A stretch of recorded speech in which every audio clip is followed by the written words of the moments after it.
wasn't recording. Okay, listen. I wasn't recording, and I said a lot of things, and then I was like, oh my gosh, I'm not recording. So then I started recording, but I was still laughing. And so anyway, okay, I told you that I would have Nolan explain the difference about how Calvinists define different things versus how like Webster's dictionary defines words. So here we go. Okay, let me turn the camera. Okay, so please talk about how Calvinists define words and how you learned about all this stuff. How I learned about it? Yeah, like how you figured out that. Mostly it was just listening to a lot of their preachers and having lots of discussions with them. But Calvinism relies on vague core terminology. So a lot of the words they use are common in Christianity. Some of them are even in the Bible, but they mean very different things than what everybody else, how everybody else uses them and how the Bible uses them. Like they're big on sovereignty, which sovereignty only appears in the Bible a handful of times, and it's mostly about earthly kings rather than God being sovereign. If you just look at any dictionary, look up the terms sovereign, it's like ultimate power and authority. And no Christian denies that God is the highest authority, the most powerful. It's not even an issue. But when a Calvinist says sovereignty, they mean like meticulous control.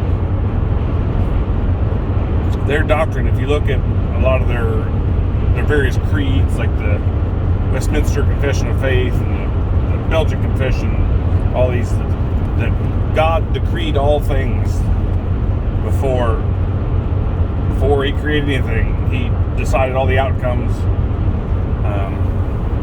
So when they say God is sovereign, I mean He's controlling what you do. It's a rejection of free will. And then there's a lot of biblical terms like predestination. They use a lot. When they say predestination, they mean that God chose specific people to go to heaven.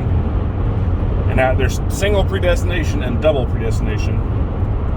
Single means God chose certain people to go to heaven and just passed over the rest of them. And the double predestination is that God actively chose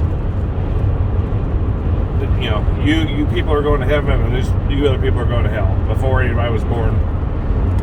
And in the Bible, predestination, you'll see it like 4 times in 2 different chapters. It's Romans 8 and Ephesians 1. And every time it's used, it's about future promises for believers. Things that are still yet to happen that God planned for believers. Things like, adoption, becoming like Christ in Romans 8, receiving an inheritance, that kind of things that are still yet to happen. Election, to elect something is just a choice. And there's various statements that, like Romans 9, it's like 11 or 13 or something like that. It talks about that basically that God's election would stand. In context, it's talking about, Paul traces the path of the old covenant promises from Abraham to Isaac to Jacob to national Israel, and that's the election it's talking about. Their election is, in Calvinism, election is being chosen for salvation. It's like almost like a birthright. So, I mean, other examples there are, but just something you'll run into a lot is vague core terminology. Okay. Will you please also talk about John Calvin and some of the history surrounding him? So Calvin was... And maybe Augustine. Yeah, I mean, this debate really does go back to the early church. For the first, until Augustine, the primary opponent of the Christian church was called Gnosticism. And there were a bunch of different Gnostic sects. They didn't all believe all the same things, but there were some generalities between them, and it was things like rejection of free will. One of the reasons early church fathers wrote so prolifically on free will is because they had to defend that against the Gnostics. Can I interrupt you for a minute? Yeah. Who were some of the early church fathers? When you say early church fathers, who do you mean? Like Clement of Alexandria and Ignatius and Polycarp and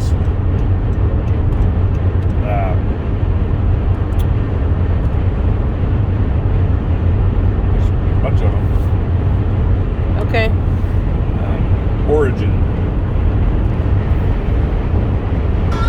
Chrysostom.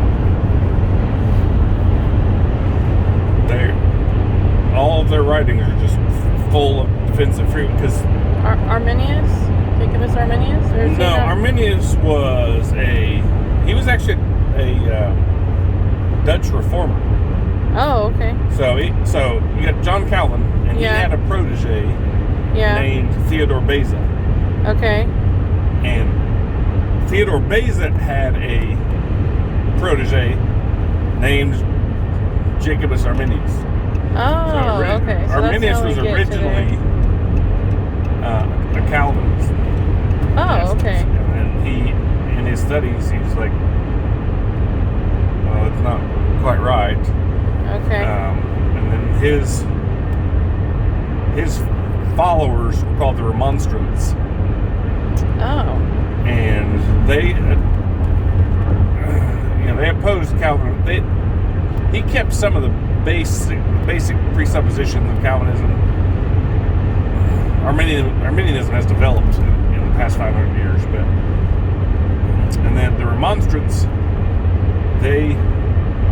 after Arminius died, they published a document called the Remonstrance of 1610, where they had their 5 major points of doctrine. And then the Calvinists came back with the Synod of Dort, which is where the TULIP acronym comes from. Their 5 points were established at the Synod of Dort.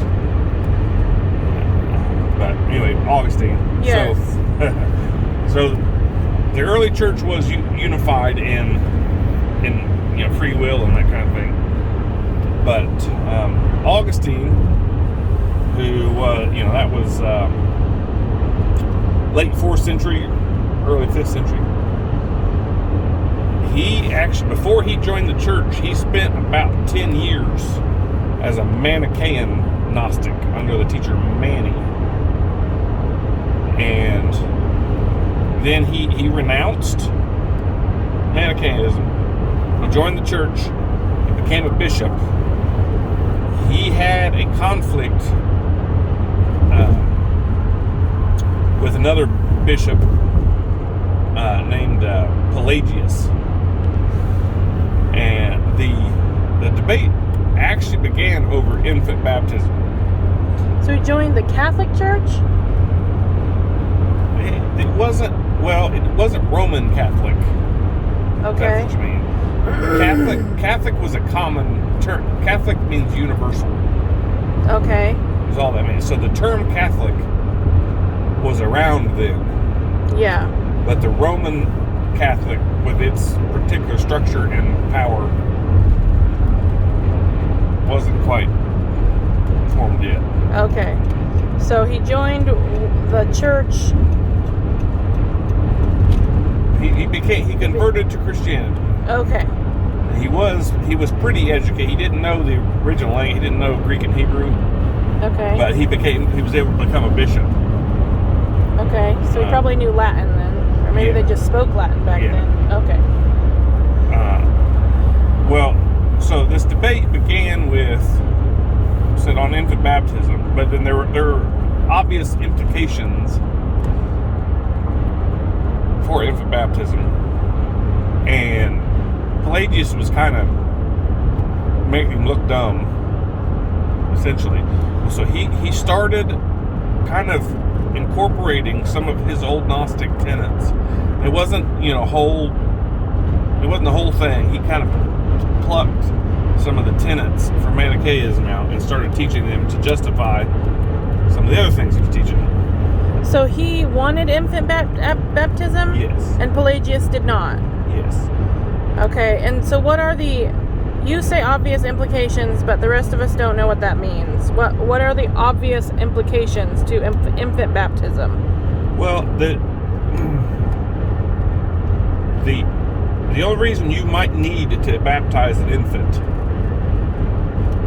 depending on what you believe about baptism, but if you believe in baptismal regeneration, and like covenant theology, that baptism replaced circumcision as a sign of a covenant, which was very common. That's less common now, but it was a lot more common back then the only reason you would do that to an infant is if that infant was a sinner. Right. That it needed, that an infant right from the womb just needs some kind of cleansing. So it has implications on the argument for original sin. Yeah. Okay. Which is a different topic. I mean, yeah, it ties in with this. Yeah, but that's... Can you briefly explain how it affects the doctrine of original sin? Well, it's the other way around. The doctrine, what you believe about original sin affects infant baptism. You don't need infant baptism. Right. If you don't have baptismal regeneration or original sin.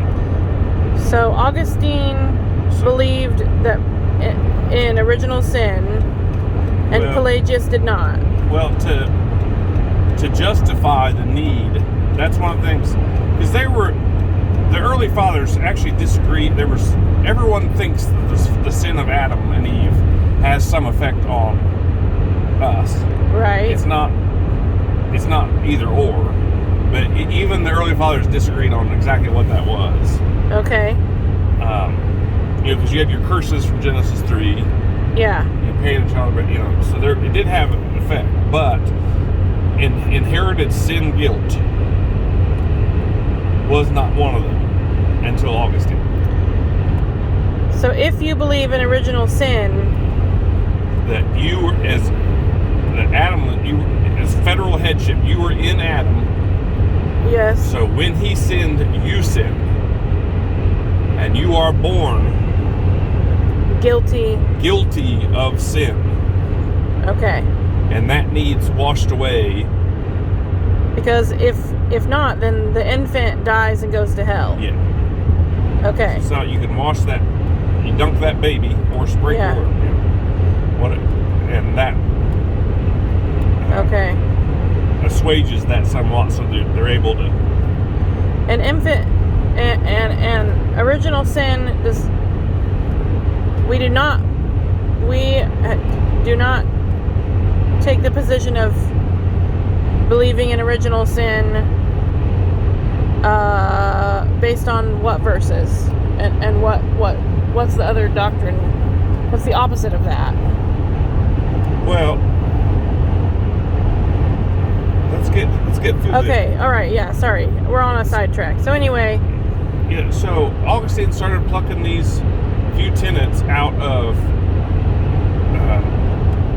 his old Gnosticism. And that's one of them. The infants are born guilty of sin. Yes. Okay. Yeah, that's the big one. Thing like rejecting free will. Okay. Determinism was every Gnostic sect was determinist. Okay. That God pre-chose who was saved. That there was some fundamental difference in Christ's flesh from ours. That sort of thing. Okay. And he did it to try to justify these other things he was defending. So Augustine gave Gnosticism a foothold in the church. And then And it was always the minority position, but if you fast forward to the Reformation, Martin Luther was at odds with a guy named Erasmus over the free will. He wrote, was a treatise on the bondage of the will, something like that. And then, but Luther and Calvin both, for their writing, for their teachings, they drew most heavily on Augustine. Calvin, in his Institutes of Christian Religion, he quoted Augustine way more than anyone else, any other church father. So, like, they ignored the first 400 years of the church and just latched on Augustine. And it was kind of a knee-jerk reaction against, and went hard. Sorry, my hand's getting tired, so I had to move it.